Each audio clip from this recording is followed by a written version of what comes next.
All right, we're back, and now I wanted to transition into the research process. Like, how do we actually collect data and draw inferences from that data? So first off, we start off by formulating a hypothesis. We make a prediction about what we think we're going to find. And that hypothesis is ideally going to be developed from a theory. Then we design our study, and we, in that design process, decide whether we want what kind of method we want to use. Do we want to do an observation? Do we want to do a correlation? Do we want to do a lab study? We have to design the study. We have to figure out what materials we want to use, what kind of participants we need. Every aspect of the study has to be thought out. Then we collect the data. And a lot of times we hop into collecting data too quickly, and it isn't until we've run a few participants that we realize we forgot something or we didn't foresee a particular scenario or whatever. So included in this collecting data should be a little pilot test where you get 10 volunteers to just sort of do the study for you, and you use that as an opportunity to test out your method, make sure that you're doing everything right so that when you actually start collecting data, you don't waste your time or the time of your participants. Finally, you've actually collected the data. Now we have to analyze the data and see what the pattern is and see whether or not our hypothesis was supported, or ultimately we need to report the results in some fashion, either to a committee or to a convention or to a publication, something like that. So this is basically what we do when we're doing research, and it's sort of, there should be a big old arrow taking us back to the top, because once you complete one study and you've reported it, it usually has caused you to think of some other ideas that cause you to formulate a new hypothesis, and on you go. And so for most researchers, we spend a lot of time studying the same thing sort of over and over and over again, but with like little tiny tweaks. One change of one variable at a time kind of thing. So we can end up doing what we call a research program, where we are really drilling down deep in a particular subject. Really common for psychology researchers. Now, there are different kinds of designs available to us as psychological researchers. We can use experiments.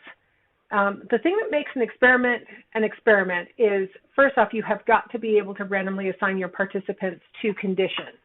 And so right there, that's going to limit us on some of our subjects that we can study, because we can't, for example, in an experimental method, establish whether males and females score differently on something, because we can't randomly assign them to be males or females. So it's got to be the case that that we really literally have control over the variables, so that we can manipulate those variables, and so that we can randomly assign our participants to conditions. So certain subjects, certain topics are really good for experimental methods, and other topics within psychology, it would be really hard to imagine how you could do an experiment on certain topics. So luckily we have other methods available. We could do lab studies, lab experiments, where we do random assignment, manipulation of variables, and we do it in the lab. So one of the things that we will often find in IO psychology research is that it's going to be conducted at the workplace rather than in a lab. But sometimes it's worthwhile to have so much control that you actually want to bring the participants to the lab.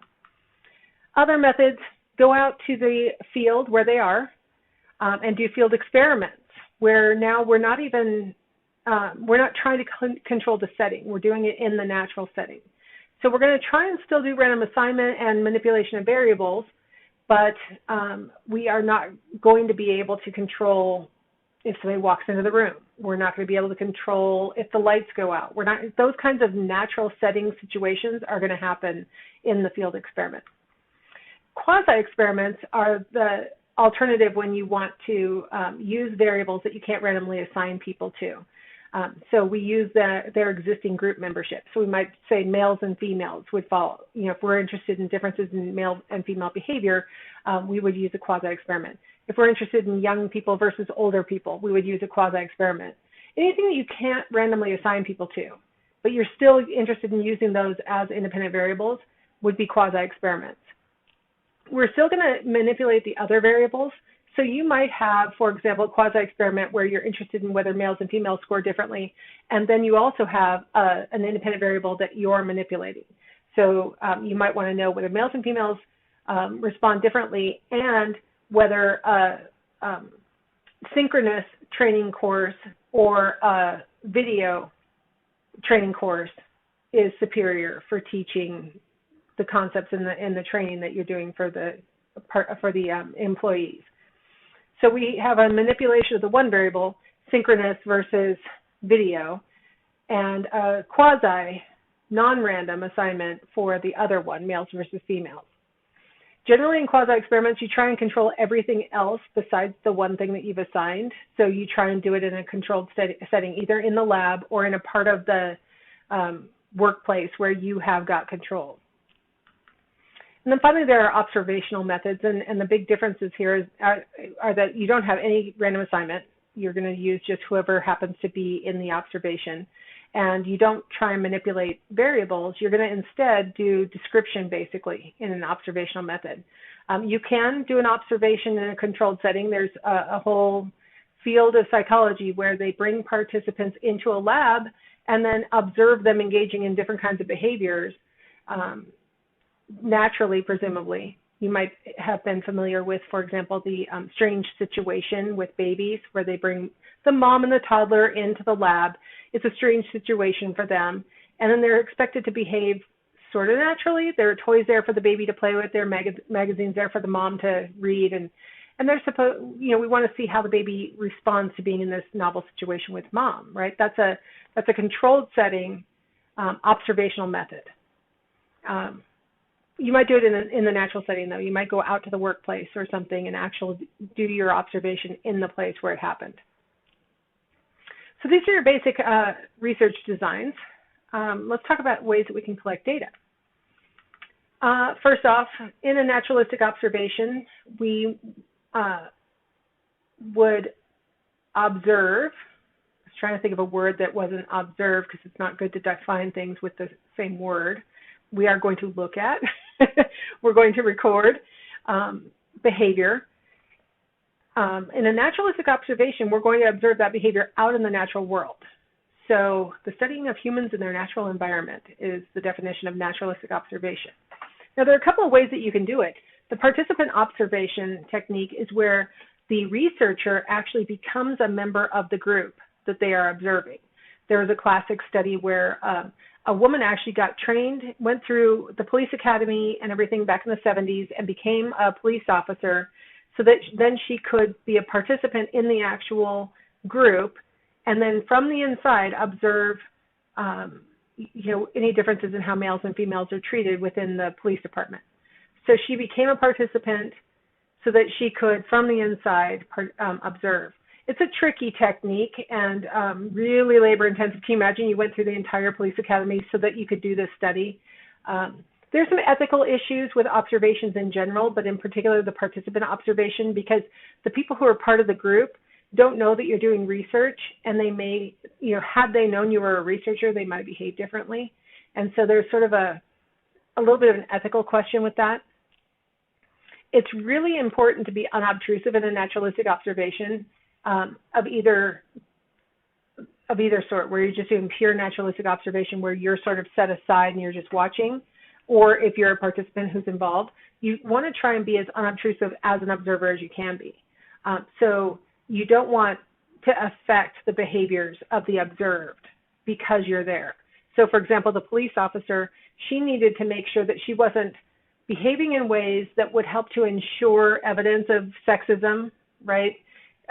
Like that's not the point of doing a participant observation. You're supposed to be unobtrusive. So she should be behaving like a police officer. And if she's being treated differently from the male police officers, that should happen naturally, not because she's somehow being obtrusive and behaving differently in an effort to get what she's expecting from the observation. So these techniques are kind of tricky to implement. It's hard to be unobtrusive.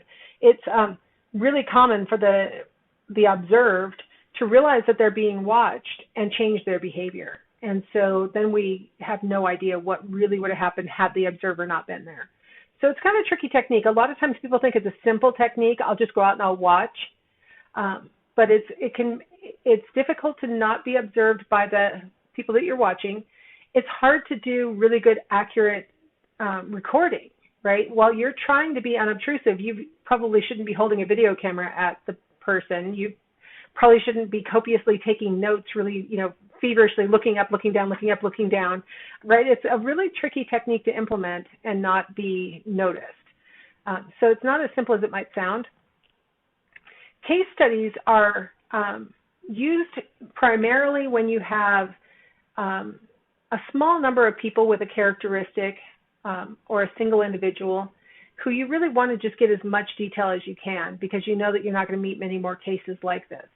So, for example, pretty much everything we know about what is now called dissociative identity disorder, but used to be called multiple personality disorder, almost everything we know about that came from case studies. Because whenever a therapist would meet a person with the disorder, they'd be like, oh my gosh, this is the first time I've ever seen a person with these symptoms. I'm probably never going to see another one again. So I'm going to do a really thorough case study, and I'm going to ask them everything I can think of that could possibly be relevant. I'm going to ask them about their childhood. I'm going to ask them about memories. I'm going to ask them about, relationships. I'm going to ask them everything I can possibly think of that I think could possibly be relevant so that I can look for patterns and look for, consistencies with other case studies that have been published and things like that. The benefit of a case study is that if we don't have very many people who have the characteristic, case studies might be the only way that we can actually kind of conglomerate them all together into one cohesive story. It was after, I think, the 10th or 12th case study on multiple personality disorder was published that somebody did a big analysis looking across all of them and saw that the one thing that they all had in common was that they had all experienced significant abuse during their very prelingual years, right? So prior to the age of 4, they thought seemed to be the cutoff. So that's a really important thing, consistency to notice across all these case studies, but it took several case studies for that one similarity to become clear that that's the one thing that they all had in common. So case studies are really useful starting points. They're fraught with problems too. You're relying on the case to accurately tell you things. They may not know the answers, but feel like they have to tell you something. They may not like the answer, so they tell you something else. So case studies can be quite fallible, but they are a good starting point for certain subjects. Now, in the field of IO psychology, you might be thinking to yourself, well, I mean, we're not studying multiple personality disorder. What might you be talking about? Well, you might be talking about CEOs of Fortune 100 companies, and how many of them are actually willing to talk to a psychologist in great detail so we can study them. So we're talking about maybe we could talk to 5 of them or something. That really falls under practically a case study, right? There aren't that many people in the whole group, and you only get to talk to a very small subset. It's sort of equivalent to having, one of the few people with multiple personality disorder come to your office for therapy, right? Oh my gosh, there's not many people like this in the world anyway, and I managed to have one in my office. I'm going to study them. So that's the idea with a case study, is that there aren't that many people with that characteristic, and so you're going to study them in great detail. You're going to hear about CEOs. You're going to hear about like quarterbacks for football teams, things like that are presidents of the United States. Very small numbers of people, so we really want to study them in really great detail. Archival research has become a really popular way to do IO psychology, so I made sure to add it here. I don't necessarily always talk about archival research across all different sort of subject topics, but archival research is when you rely on archives, basically, things that have been stored for some reason. It would include things like college records. It would include things like arrest records, or it would include sales records or performance appraisal records. I mean, like anything that's been recorded and is now stored, now a researcher could come in and look at that stored information and look for patterns, look for correlations between variables, things like that. Archival research facilitates us doing cross-sectional research, where we could take a cross-section, group of people who were working for this company in 1975 and compare them to a group of people who are now working for the company in 2020.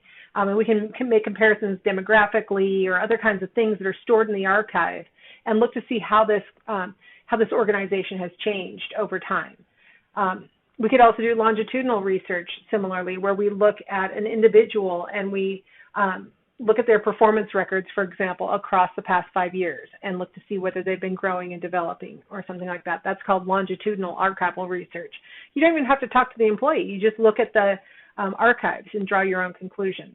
So one of the things that's nice about archival research is that it does take out a lot of the bias that might be present in the other observation and case study techniques, where I'm only noticing and recording the things that seem important to me in a naturalistic observation, whereas in the archival, the data is whatever the data is. So it's hard for me to impose my bias on it. Now, there might be bias on the part of the person who made the archive, right? Whoever made that record, they might have been biased in what they wrote down. But as I'm making my analysis, my bias isn't the reason why that was written down, or why these numbers are what these numbers are, and things like that. So it's got that advantage. It's got a big disadvantage, though, which is that a lot of times what we wish was in the archive is not there. If we wish that we had performance data going back from, 6 months after this person was hired, and we can only find the last 5 years and the person was hired 20 years ago, we're going to be a little disappointed. We would like maybe a longer longitudinal study, and we really only have the past 5 years. So sometimes archival research is frustrating because we don't have access to all the things that we really would need to answer the questions we'd like to answer sometimes. Surveys are hands down the most popular technique that psychologists have. We just love administering surveys. The key thing with surveys is that we have a series of questions of some sort, and we have self-reported responses, right? So the question is asked either self-administered, it's asked by the participant reading it, or in interviews, the interviewer reads the question and then the participant responds to that either out loud, or sometimes they'll write it down themselves. There's lots of different styles of surveys, is basically my point, but they all share in common. We're going to propose, some kind of statement or question, and the participant or the respondent is going to give their response.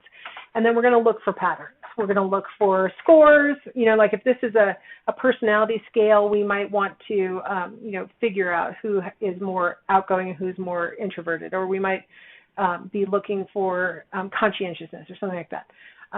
We might administer an attitude scale and find out who is feeling positively or negatively about this potential change, things like that. So with surveys, we can ask people about their past behaviors. We can ask them about their intended behaviors for the future, and not have to wait for them to actually display that behavior, or not have to have actually been present while they did the behavior in the past, which is really a benefit, right? It makes it easier, more likely, that we can actually get a better pattern of how this person actually behaves. The problem is that they may not tell us the truth in a survey, right? They may not want us to know the truth. They maybe want to tell us something more socially desirable. They want to say what they think we want to hear. They might be conforming to demand characteristics, and they think what we want to hear is X, even though Y is the truth. So sometimes the surveys are inaccurate. What we hope is that in a survey, there's, sort of enough people participating that the ones who are trying to be good participants and say what we want to hear are being, counterbalanced by the ones who are trying to be difficult and trying to undermine the survey and really don't want to help. Like that, ultimately it all sort of washes out and we get sort of an average. That's the goal. But we always have to be a little bit skeptical of our favorite data technique, that it's possible that we have faulty information, and that's contributing to faulty interpretations. All right. So I kind of alluded a little bit to measurement when I was talking about surveys there, but let's define what we're talking about here. So measurement is where we assign numbers to objects or events. We're going to use rules that we set up ahead of time, or that the survey designer set up ahead of time, to represent the specified attributes. So the key thing is that we're going to take some kind of phenomenon, let's say a personality characteristic, and we're going to convert it to some kind of number, right? So I mentioned it when I was talking about surveys, that we could establish who's more introverted and who's more outgoing. Well, we would only know that through the numbers, right? Like, so we have you take a survey, we score it, and if you score like this, it implies that you're outgoing. If you score like that, it means that you're more introverted, right? We're assigning numbers to this characteristic called introversion extroversion. And that's what we do a lot of that in psychology. We want to take something that's out in the world and make it into a number. We want to measure it. So attributes are dimensions that a person might, that makes up a person. We assume that people vary on attributes and that the attributes should be measurable. I've got a picture of the MMPI there because it measures a lot of different personality characteristics, as well as masculinity, femininity, and some psychological disorders and things. We assume that people vary on these things, because if they didn't, if we were all the same, we wouldn't need to measure anything, would we? So we assume that people vary, and that's what makes it worthwhile to try and measure how much they have of an attribute, right? So that's like the whole function. The two major concerns about our measurement techniques are that we want good, reliable measurement techniques, and we want valid measurement techniques. So let's talk about those briefly. First off, reliability is the ability of the measure, whatever it is, the personality scale or the attitude test or whatever it is, the ability of that measure to produce consistent scores. Now, the most obvious measure of consistency is what we call test-retest reliability. And what we would do to measure that is give you the test today and then give it to you again in some amount of time and see if you get the same score both times. If it's a reliable test, you should get the same basic score both times that you take the test. Now, of course, there's some factors that can interfere with the test-retest reliability. For example, we assume that personality traits are stable. And so if I tested your introversion, extroversion today, and then I tested you again in 20 years, we would typically expect you to score basically the same. However, we've been finding in research on personality that, for example, people become more conscientious with age, and that people become more agreeable with age, less open with age. And so is that a problem of the test, or is that the fact that people develop and they change? So test-retest isn't always the greatest measure of reliability. Kind of determines what it really depends on what you're measuring. Like, for example, intelligence is highly stable, and so we should expect a reliable test to produce the same basic score for an individual at multiple testings. Something that's a less stable trait, we might be a little bit more forgiving of a change in scores across time. Another way of testing reliability is really getting at whether the test is reliable across the trait that it's measuring. So we might develop two different forms of the same test and administer both forms to an individual and make sure that they get the same score on both forms.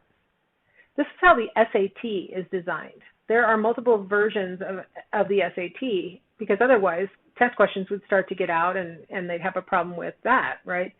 So they develop parallel forms of the SAT, and they give both forms to certain pilot participants and make sure that those people get the same score on the test, on both forms of the test. Sometimes we need parallel forms in our research because maybe we want to give a pre-test and then we want to give a post-test to see whether our training technique worked.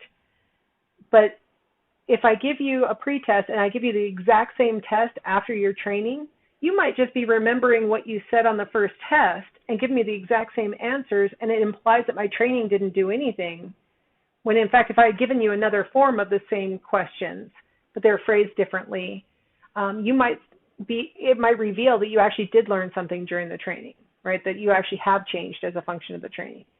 Or maybe I want to see that you haven't changed over time. And so I need to see you having the same score on both of those scales. But if I'm administering the test too close together, you might just give the same answer because you remember what you said on the first testing session.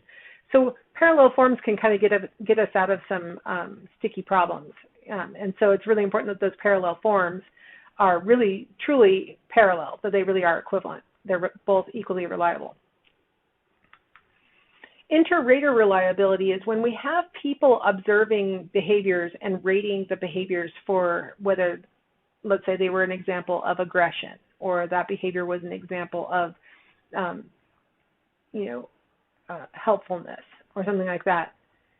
If we typically are going to have multiple raters, so that we don't just have one person who might be being biased and interpreting the behavior through a particular lens. We want to have multiple raters, and we want to make sure that they're seeing those behaviors the same way. If I say that looks like an example of aggression, and you say that it looks like it's an example of helpfulness, well, we definitely need to throw out this particular instance of behavior because it's so ambiguous that it could be interpreted multiple ways. So what we want is to only include those ratings where the inter-rater reliability is high, where we're agreeing on our judgment. So we want to have good, strong inter-rater reliability whenever we're having behaviors observed by some kind of rater. Internal consistency refers to within a test, within a scale or whatever we're using, are all of the items all equally contributing to the total score on that scale. Some scales are designed to be what we call unidimensional. All the questions on the test are all measuring one dimension, one characteristic. Other scales are designed to have subscales, where some items are measuring this quality and other items are measuring that quality. The key thing is, whether it's unidimensional or it contains subscales, if there's a quality being measured by a set of items, all of those items should be equally contributing to that total score. We want to make sure that the tools that we're using are internally consistent, that you don't have a bunch of questions that are asking about introversion and extroversion, and then we've got this one stray question that's asking about conscientiousness, and it's being summed up and it's being included as part of this overall scale.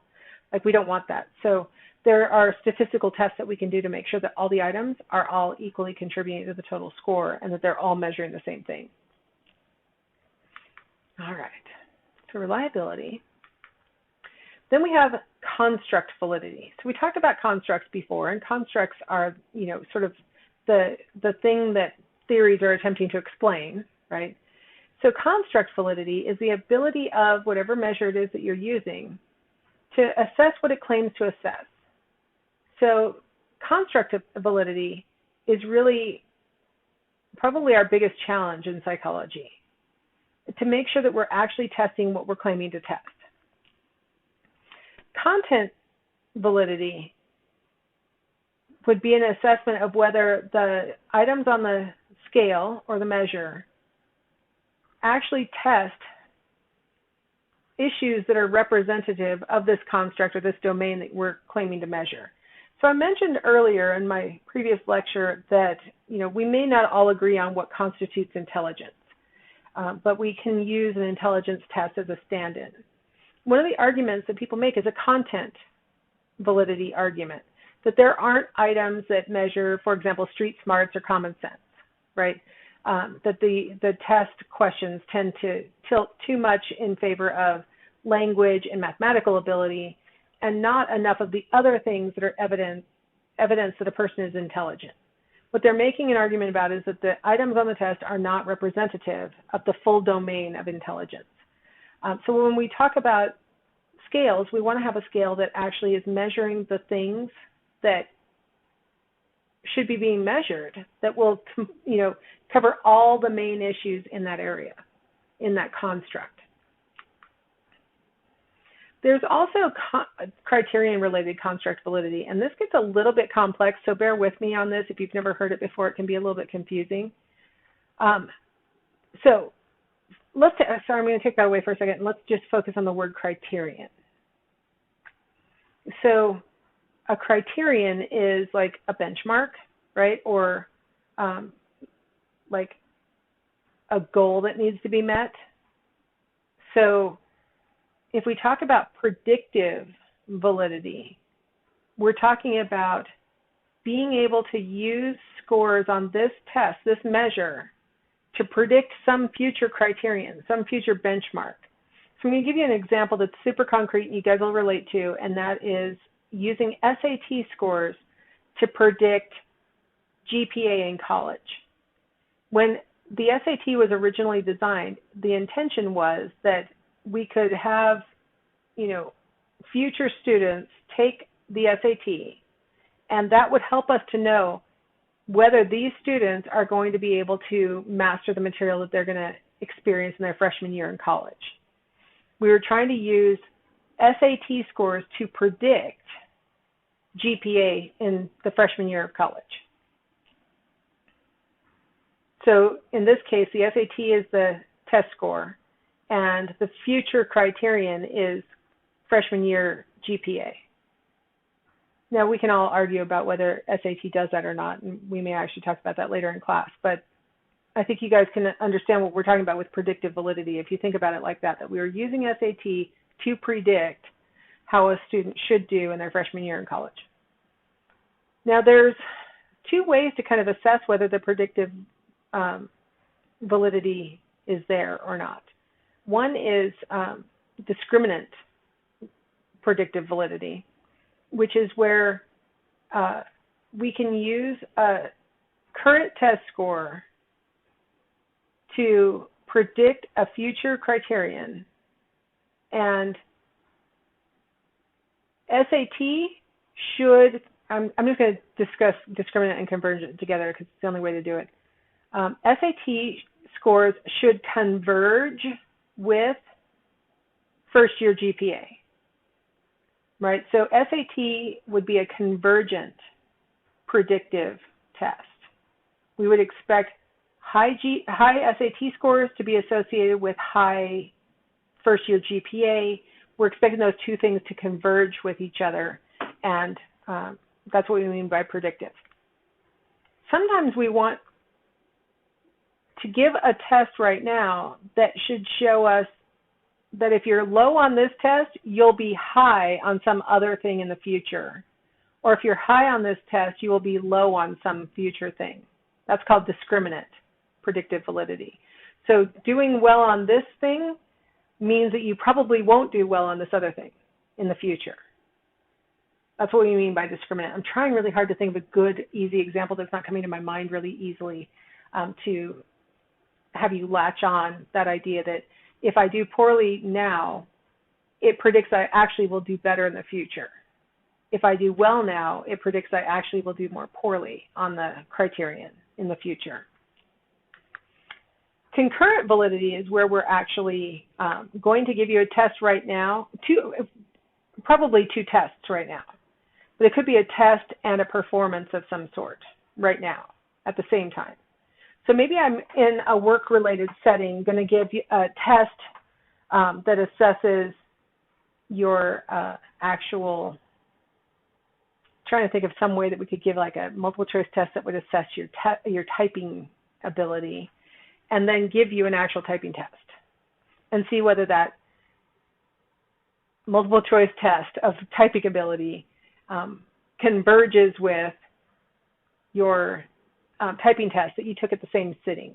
So concurrent means that they're happening at the same time. So not exactly at the same time, but you take the test, you take the other test, and do they converge or do they discriminate?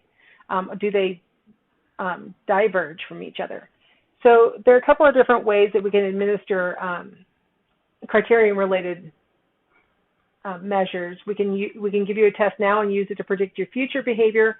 We could give you one test and another test and see if the two things maybe could actually stand in for each other. Like, oh, my stupid multiple choice typing test should be thrown out because it's just as quick and effective to just give the person a typing test, right? So if they're convergent, I maybe could realize I don't have to do both of these tests. So I think I'll wrap up with a little research ethics. So IO psychologists follow all the standard ethical principles of psychologists and the code of conduct of the APA.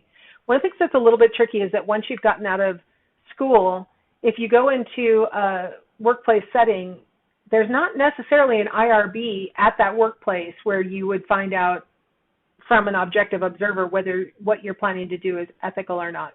So instead of going through a university ethics board to evaluate, you usually would have to go to a professional ethics board, and usually the company needs to pay for that. So what we say is that research must be approved by the Institutional Review Board. That's a committee made up of people who are usually not in your field. There might be one member who's in your field, but it's people who just sort of volunteer to be on the board. It can be community members. There are professional IRBs. The pharmaceutical industry always uses professional ones to make sure that they're not harming anyone. But all research should be viewed through a neutral lens to determine that no human subjects, or if you were to be doing animal research, that doesn't make sense in IO psychology, but anyway, that no one's being harmed by the research, that everybody's being protected.